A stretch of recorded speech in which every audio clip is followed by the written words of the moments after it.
The hypocrisy from the left is astounding. The left says America cannot protect its borders, but they will happily build borders around the White House during certain events to make sure that it's safe. The hypocrisy the left has is astounding. The left says America cannot protect its borders, but they will happily build a border or a wall around the White House during certain events to keep it safe. They will also build a border around the Chicago DNC venue that will be used in the Democratic nomination coming up in a few weeks. Just like the defund the police movement, they will defund public police officers while simultaneously hiring private protection behind the scenes. Hypocrisy at its absolute peak. That's what the Democrats are known for, and you must remember this in November. They hate you, they hate you, they hate you. With that being said, let's dig in. Facts over tracks, isn't that spitting slow, spitting fast, I could roast, I could gas, think I'm okay at last, but I don't know if that can erase all the past. Digging into the first article, we actually have a Daily Wire article. Kamala Harris tells young football players, you can be undefeated even if you don't win every game. Again, it just makes absolutely no sense. Kamala Harris, nonstop, 24/7, 365, is serving up nothing burgers on the side of word salads. She's doing this for a complete entree. She's doing this for a complete meal. This is what you're going to get. You're lucky because the predecessor, which is Joe Biden, will happily give you a knuckle sandwich with a side of a fruit punch if you really voice your concerns to him as a voter, as an American citizen. That's exactly what he would do, and this is exactly what Kamala Harris's approach will be, is to compare things in the context at which they will be, because you just fell out of a coconut tree, using Venn diagrams to prove why you are annoying as an American citizen. That's exactly why Kamala Harris would, or that's exactly what Kamala Harris would do. And it just does not make any sense, right? If you are quote unquote undefeated, that means that you did win every game. So if you don't win every game, then you're not undefeated. It just does not make any sense. Democratic presidential nominee Kamala Harris told a group of young football players on Sunday that they can be quote undefeated even if they do not win every game on their schedule.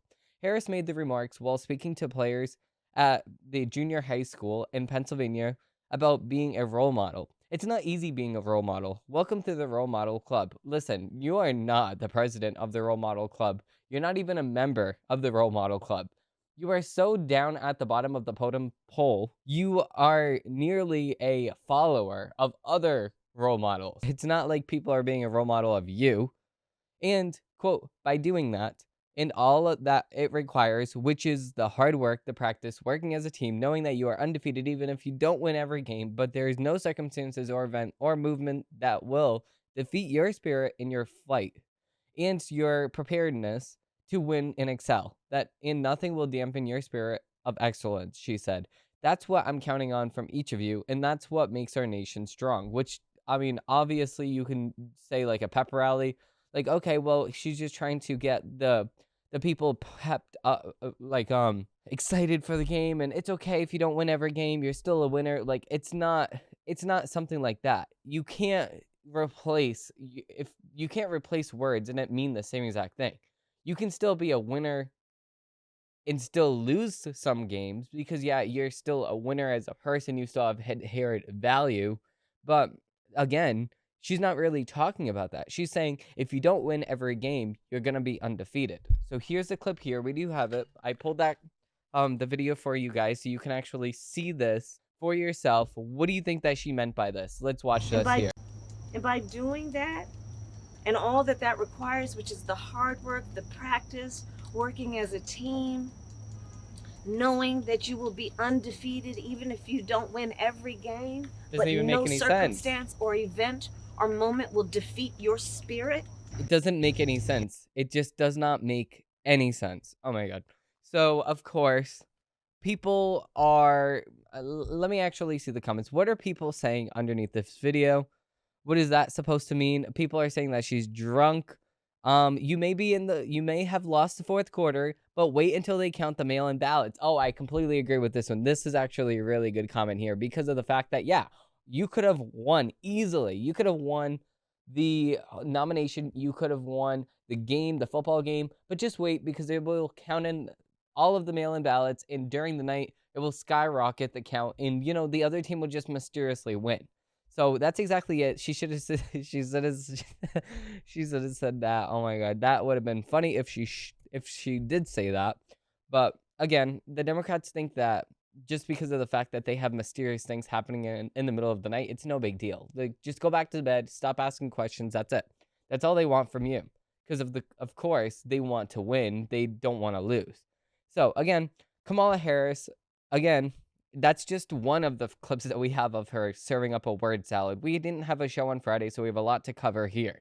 Of course, Kamala Harris nonstop serves up word salads for you, so I hope that you're hungry for the salad bar because we have some more. So, Vice Presidential candidate Kamala Harris delivered a meandering aside for us about democracy on Sunday, giving her critics more fodder, which to mock the 2024 Democratic presidential candidate. Harris spoke during a stop at a multi-city bus tour in the battleground state of Pennsylvania, along with her running mate, Minnesota Governor Tim Walz, and their spouses.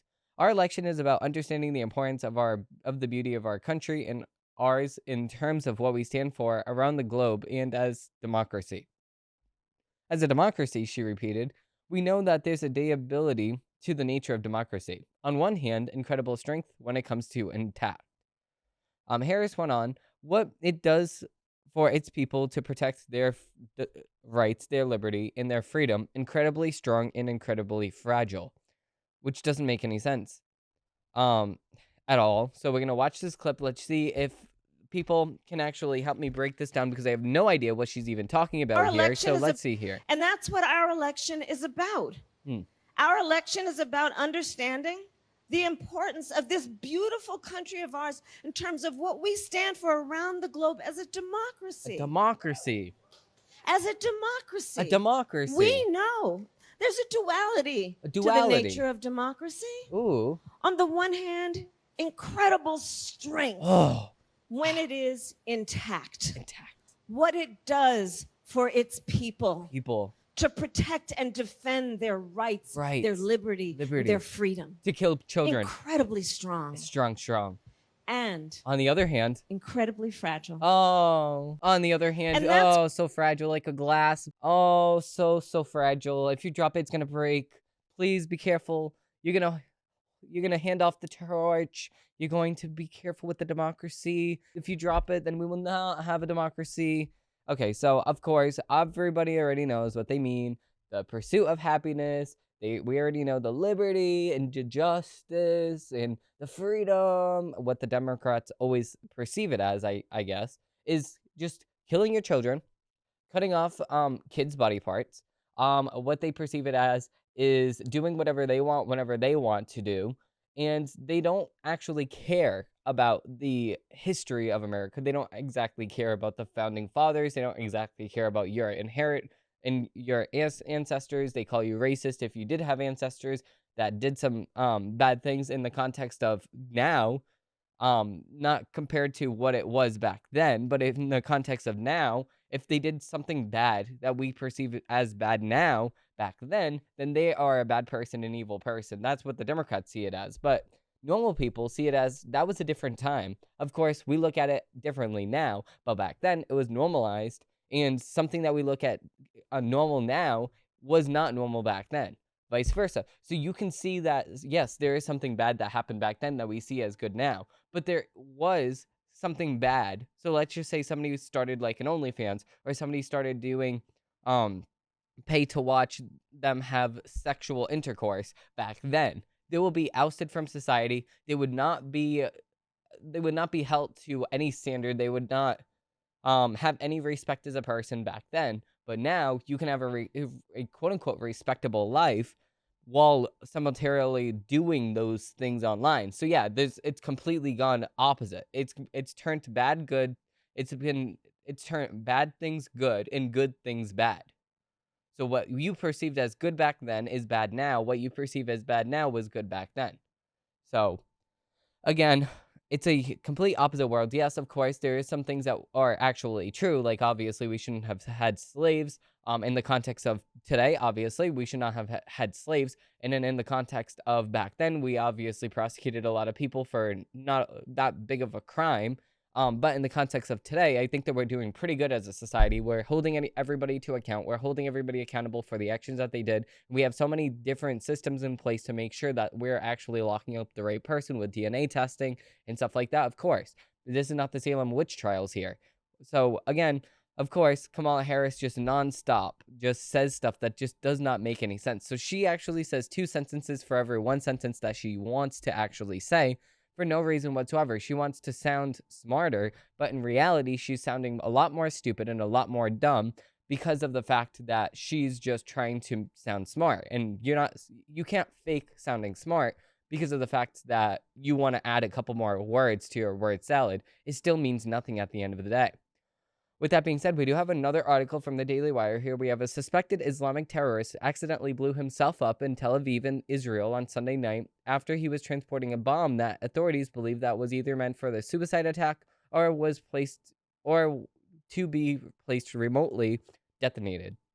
The incident happened around 8 p.m. when Israeli police emergency hotline was flooded with calls about an explosion that happened. It was confirmed that it was a bomb explosion, police said. As a result of the explosion, one person whose identity is still unknown was killed, and another person was moderately injured, according to medical sources, and was transported to a hospital for treatment. Footage from the nearby security camera captured the powerful blast. So we're going to be watching this video here.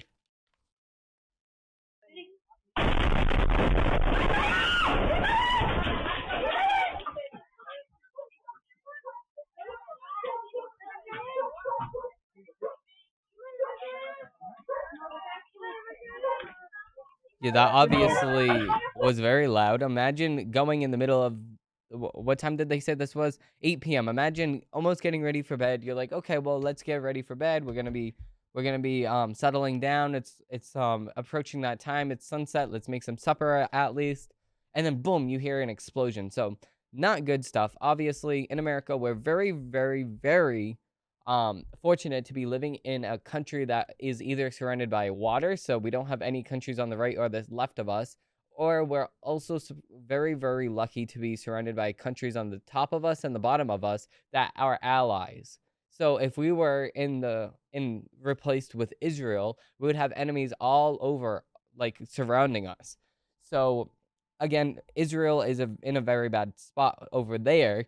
In America, we're very, very fortunate that we don't see situations like this, because I don't know how I would react if I do see situations like this every other day. It's just a really bad situation. It's really, really bad. Of course, they're going to try to find this person. They're going to try to find exactly why this happened. And the fact that this is even happening is beyond me. I just don't know why you're even doing any of this. I just don't see the point.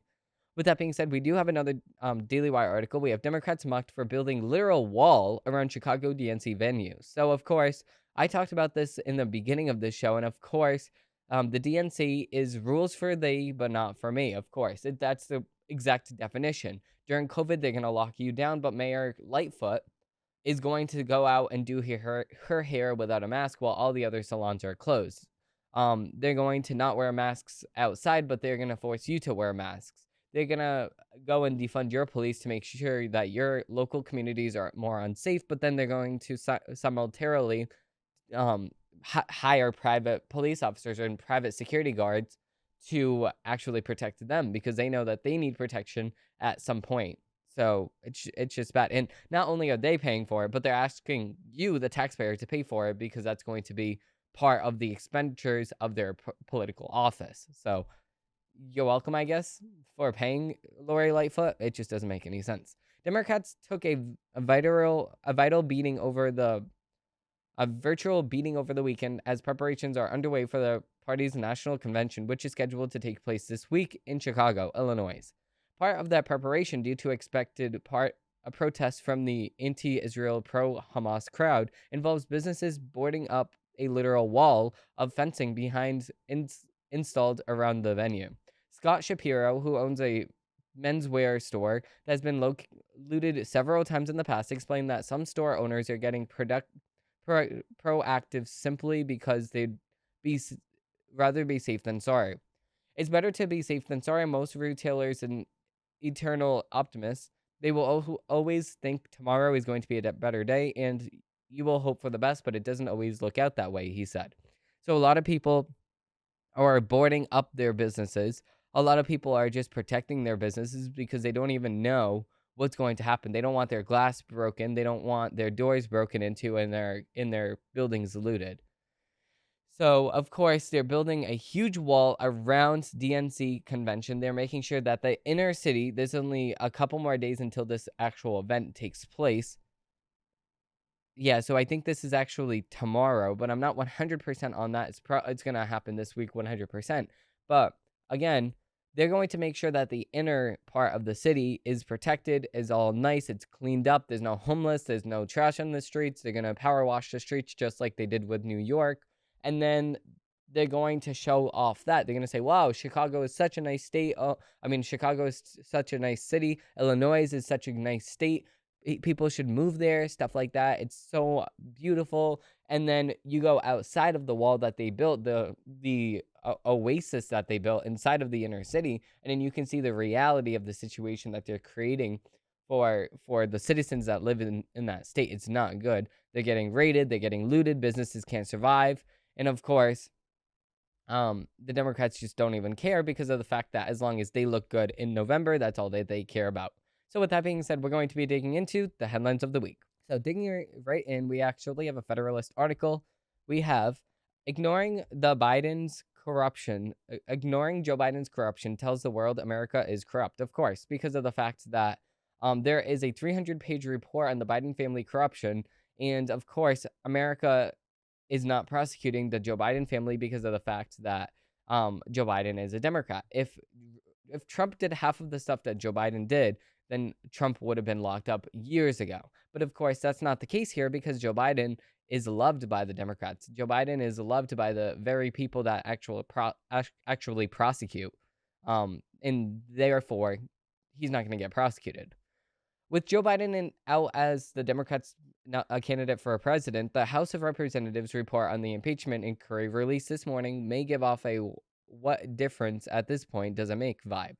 After all, even if the House votes to impeach the president, the Senate won't convict him, and he'll be out of office in politics forever in January 2024. The nearly 300-page report nonetheless matters for many reasons, the most important of which is to restore America's standing in the world. More than 150 pages, the House's impeachment report establishes that Joe Biden conspired with his family members and their business partners to monetize his position as vice president, which we already know because of the fact that he has been in politics forever. That's the exact reason why Hunter Biden has so much money, and because of the fact that he sold off his dad's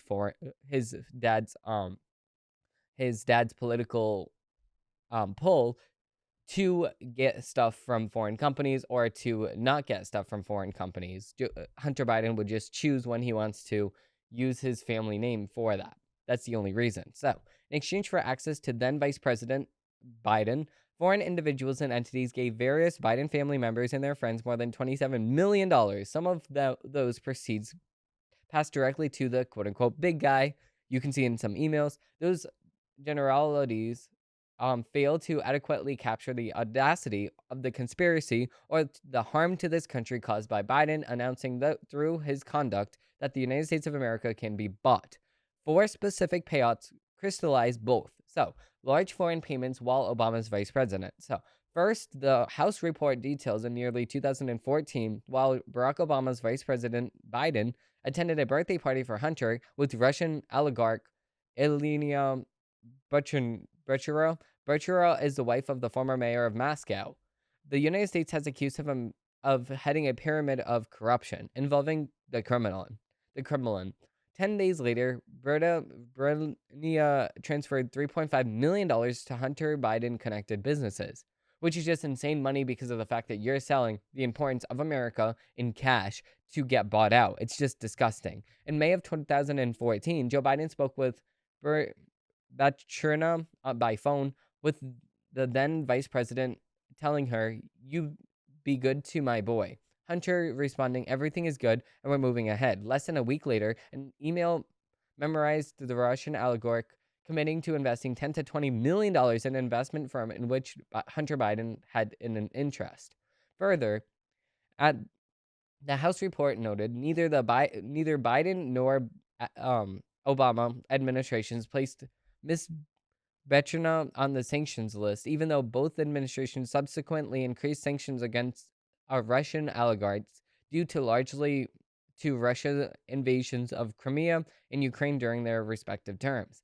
Big Romanian payoffs while decrying corruption. A second concentrate example of Joe Biden selling out this country comes from Romania. In May of 2014, during an official visit to Romania, then Vice President Biden delivered a speech to Romania Prime Minister, judges, prosecutors, and leaders to the parliament, speaking of the cancer of corruption, proclaiming it a, quote, cancer that eats away at citizens' faith in democracy. Of course, because Joe Biden just does not care, he'll just say whatever he can to actually get the spotlight out of him. And speaking of getting the spotlight out of him, of course, they're going to say this now. They're going to say, listen, we will prosecute. I mean, I would not be surprised if the House and America actually says we will prosecute Joe Biden, because that's going to take the spotlight out of Kamala Harris's hands, out of Kamala Harris, and point it back towards Joe Biden. What I think is, yes, we should prosecute Joe Biden, but we need to wait until after Election Day. We need to wait until after this election season is over, because we need to focus on the corruption of Kamala Harris. It's because Kamala Harris is going to be a lot worse than Joe Biden. Kamala Harris actually did not have any political movement whatsoever in 2020. She didn't even get any votes. She actually dropped out of the race. All of a sudden, she's the most popular candidate, and that is because of the media. The media is making her this perfect candidate, and she's so perfect, and she's so shining, and she's so fresh, and she's so faced, and she's oh my god, she's everything and more that you'd want. She's like the Barbie doll. She's perfect. She has no imperfections. But the thing is, she does have a lot of imperfections, and the media does not want to cover any of that because of the fact that Kamala Harris is the media's tool. Kamala Harris is the epitome of the legacy media pushing a certain candidate that the people of America do not want. So of course the media loves Kamala Harris because Kamala Harris is the very byproduct of the media. And the media knows that their power and their push is dwindling. Because back then, like let's just say go back 20 years, 30 years or so, the media was the tool. The media could make or break somebody. The media could create a figure out of nothing, which they still can because they're so powerful. If all of the media was to shine its power on one person, a random person on the street, they would be the most popular person. And then boom, it would not last long because the media can't hold and grasp that. Just like Matt Walsh says, they can't grasp that for more than a couple of months. And I completely agree with this. They can't grasp it for more than a few months. That's exactly why they're doing this. They actually chose Kamala Harris in June. And of course, the election is in November. So we have June, July, August, September, October, November. We have 6 months. That's it for Kamala Harris to actually gain her popularity. And that's around the same exact time. So, of course, the media controls all of this, and of course, the media has its spin on exactly why Kamala Harris should get in, and that is obviously all for bad reasons and preposterous reasons. And of course, at the same exact time here, they are saying that they could be impeaching Joe Biden. I don't really see that happening anytime soon. But at the same exact time, they very much could. And this is because of the fact of so many different things that he actually did. But again, I don't think that we should waste our time with Joe Biden because I really do hope that we actually rebrand Joe Biden's policies into Kamala Harris's policies because she was vice president under Joe Biden. You cannot escape that. She was actively under the Biden administration. So if she does not like the Biden administration's tools in the way that they actually get things done, then why is it that she did not stop Joe Biden in his tracks? Why is it that instead of her saying, listen, we're not going to be doing this, Joe Biden, I do not agree with your policies, instead of that, she continued along the same exact lines. And without even denying, without even saying, listen, this is not good for the country, we should not be doing this, instead of actually fixing the border, instead of actually doing her job, she failed every single time that she was giving an opportunity to excel. She failed every single time, and we cannot forget that. That's exactly why we should rebrand Bidenomics to Kamalanomics, which is actually a really, really fun word because of the fact that Kamala owns this economy. The Kamala Harris campaign recently published an image of her with the text, "We are not going back," Will Democrats seek to replace her or Tim Walz from the ticket as their numbers start to tank? All that is just another trip to the grocery store or a footloop to the gas station for reality to set back in it for Americans excited about her candidacy. Most Americans will certainly like to, quote, go back to affordable gas prices, groceries, housing, and electricity. Of course, I would like to too.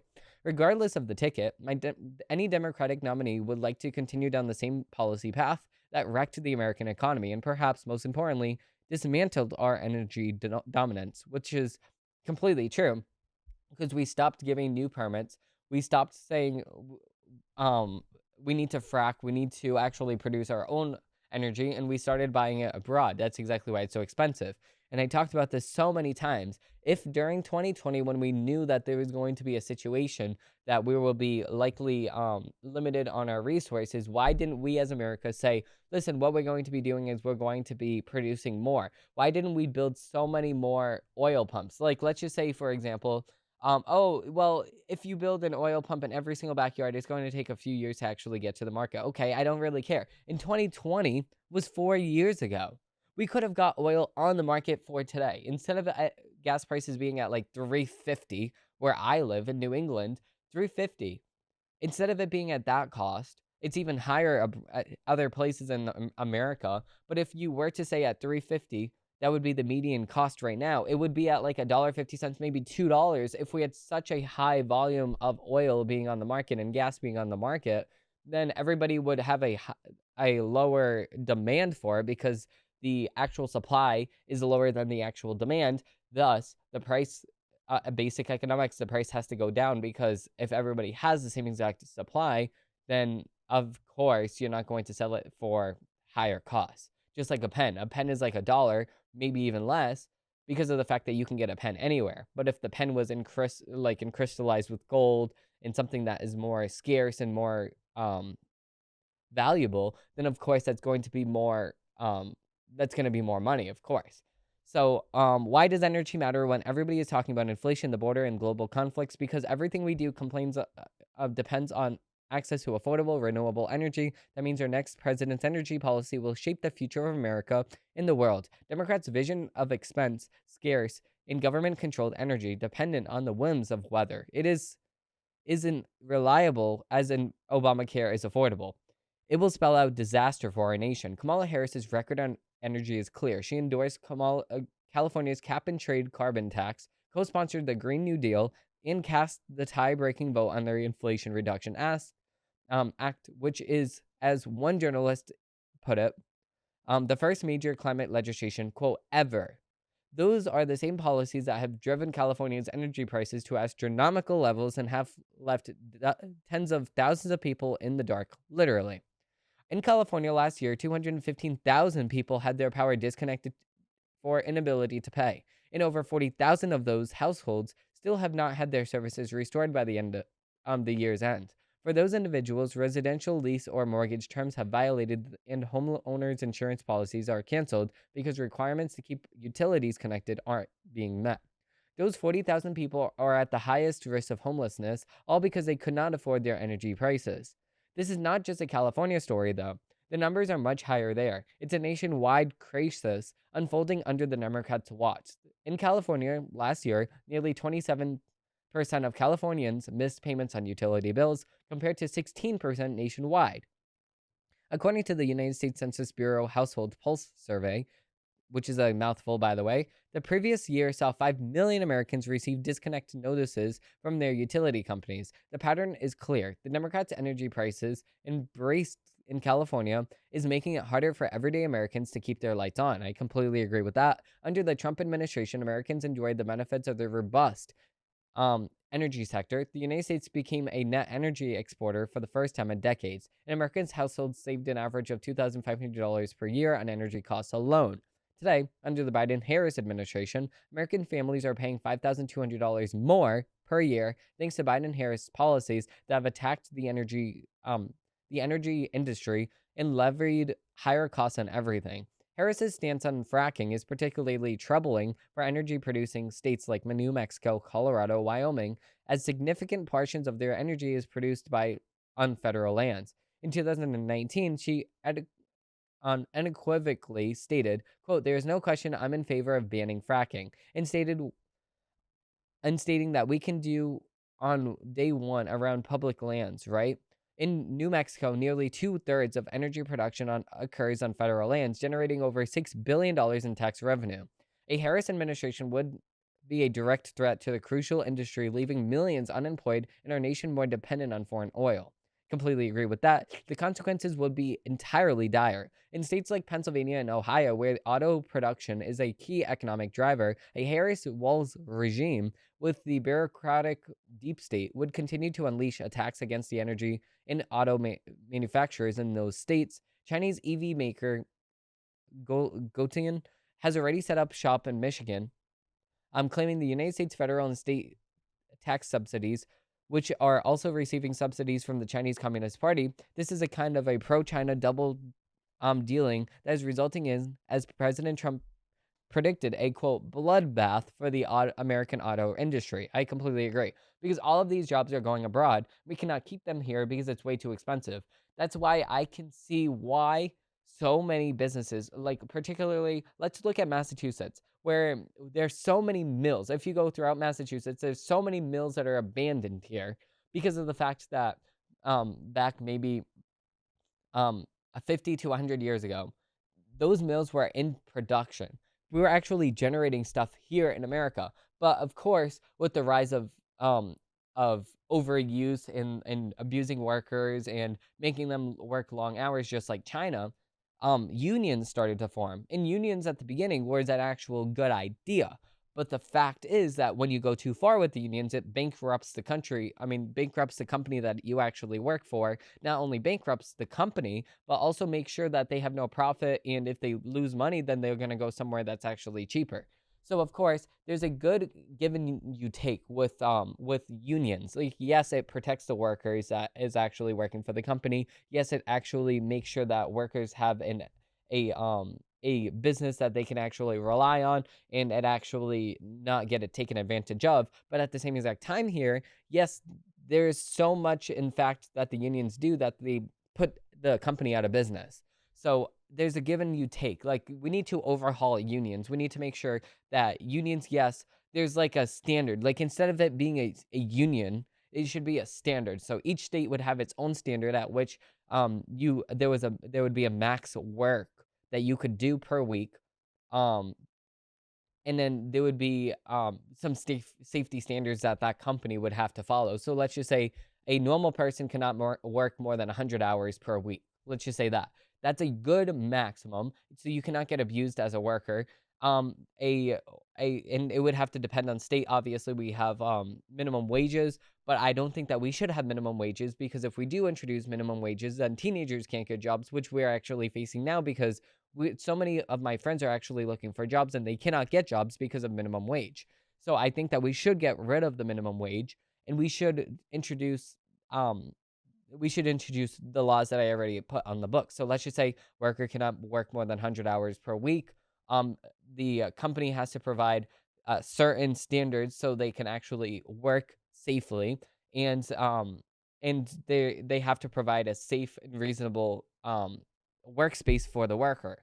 So again, safe and reasonable in the aspect of OSHA. So you cannot have beams flying from the sky and ready to kill people. Like, obviously we need safety standards for our factories. And if you do follow those protocols, if you do not have your workers working more than 100 hours per week, stuff like that, you do not need unions. Get rid of the unions, get rid of minimum wage, and let's see all of the companies flock back to America and see all of the stuff that America will be producing again. And that's exactly what we should do here. A lot of people say, no, you cannot live off of minimum wage. So minimum wage has to be like $20 an hour. Yes, but no company's going to actually do that, though. This is the thing. When you introduce minimum wage, the economy actually rises. Inflation is rampant because everybody's making that minimum money. If we never introduced minimum wage, then our economy would have stayed at a lower rate because everybody's getting paid at a lower rate. So I guess, again, I would think that if you ask any teenager, they would rather get paid some money so they can actually get a job than actually to get paid $15 an hour, because a lot of people are saying, well, I can't survive on $15 an hour. But would you rather get paid $10 an hour with, let's just say in the restaurant industry, $10 an hour, and have the potential of making money? Or would you rather just sit at home and not make any money? I would rather the $10 an hour because that's some money. It's a job. And yes, you start at that point, but you don't have to end at that point. You could end at the $30 an hour. You can start at the higher rate. I mean, you can end at the higher rate, but you have to start somewhere. You cannot start at the middle ground. That's not how this works because why would a company hire you, the teenager, when they can hire a person that has like 10 years of experience in their 30s to 40s for the same exact cost? Just does not make any sense for the company. So again, that's what the company is looking at, and that's why all of the companies are moving abroad because they can do it so much cheaper. They don't have to pay the workers livable wages. They can pay them like 10 cents and that's it. Companies in China have literal buildings on the premise so the workers can actually live right on the factory grounds, so then they can go to and from work really, really easily. So, yeah, again, we need to actually look at this. Like, obviously, there's a give and you take, but the thing is, these unions are making all of these companies go bankrupt, and that's not good for America whatsoever because of the fact that we need these companies in America to actually be producing in America because it's better for American citizens who have a job. So, with that being said, we do have another Federalist article. We have House report Joe Biden's obstruction, sale of government power to foreign adversaries merit impeachment. I think we did already go over this, so we're going to actually skip this article. But we do have Kamala Harris wants to impose a Soviet-style medical system on Americans. Of course, a Medicare system for all. That's exactly what she wants to do here. So yeah, prior to her sudden silence after becoming the Democratic primary nominee, Kamala Harris had been an eager, full-throated supporter of single-payer medicine, like Bernie Sanders' Premier Jayapal Medicare for All Act of 2023. This would put the federal government in complete control of all aspects of healthcare, financing, staffing, and credentialing and all medical decisions.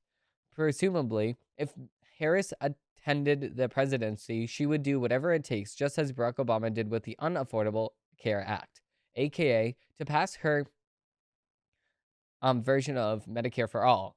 Preserving just one payer for healthcare is the best choice. That she should be patient, not the federal government. Although the specifics of Medicare for all are variable and complex, the medical elements are straightforward. The DNC promises to deliver a cradle to grave medical care at a cost of $32.6 to $40 trillion. Oh God, over a 10-year period. The higher figure is according to Sanders. For perspective, consider the following amounts. The ACA would cost, the Affordable Care Act would cost $1.76 trillion. The United States expected $4.8 trillion in medical care in 2023, when the United States gross domestic product was $27.3 trillion. In 2023, the combined GDP of all nations was $105 trillion. That's crazy. That's going to bankrupt us. Harris would spend nearly half of the productivity of the planet on Earth on her single-payer healthcare. Medicare for all would abolish all private and public insurance plans, except Indian Healthcare Service and TRICARE, replacing them with a single federal plan. A national health budget would dictate payments for both services and goods. Patients would pay nothing directly but a massive amount indirectly, as Medicare for all would be funded by taxes. So your taxes are going to go up. Given the cost of Medicare for all, the tax burden would easily double Americans. In Sweden, a cradle-to-grave socialist economy, the top tax rate is 52.2%. Imagine paying 50% taxes. If you make $100,000, you're going to make $50,000 after taxes. That's crazy. The 2023 Medicare for All plan would cost Americans. Harris intends to add approximately 11 million illegal aliens in tax, at least internally. The Medicare for All bureaucracy would determine what care individuals get, when, and by whom, and where, and if medical autonomy and freedom to choose one's care would be nullified, just as the United Kingdom's single-payer system. The seesaw effect describes a decrease in available of medical services when the number of government-issued patients increases. This is due to the division of funds from paying for patient care to having for paying for insurance and bureaucracy. If all 333 million Americans were covered by Medicare for all, the maximum wait time for care is likely to increase dramatically from the present 122 days to years. With Medicare for all, Washington would credentially and license care providers and punish those deemed miscreant or worse, spreaders of disinformation. Anyone who is involved in censorship or canceling and devastating mandates imposed during the COVID scam shudders at such an anti-patient, anti-scientific bureaucracy tyranny. From the physical perspective, it is likely for that Medicare for all would induce thousands of senior physicians to quit, making the current British MD exodus problem look trivial. This would also extend wait times into years and result in not enough people to train future physicians. Okay, so this is going to ruin everything. Of course, if you want a doctor's visit, you're just going to have to wait years and years. So what is this? We're going to also do a socialist thing like North Korea or China, that the state will provide you with a car, but you have to wait years and years and years and years and years and get accepted by the state to have a car. It's just disgusting. They want to turn us into a socialistic country because of the fact that they do not like us actually having the choice to choose. For all this talk about choosing, they do not like us to actually choose our healthcare system. They don't want us to make decisions that they do not pre-approve of. That's the exact definition of a Democrat. So, with that being said, we're going to sum up this episode here. If you did like this episode and you do want to see more, I do post new episodes of the show every single Monday, Wednesday, and Friday. Thank you all for watching. Thank you all for listening, and I hope you have a great rest of your day. Bye.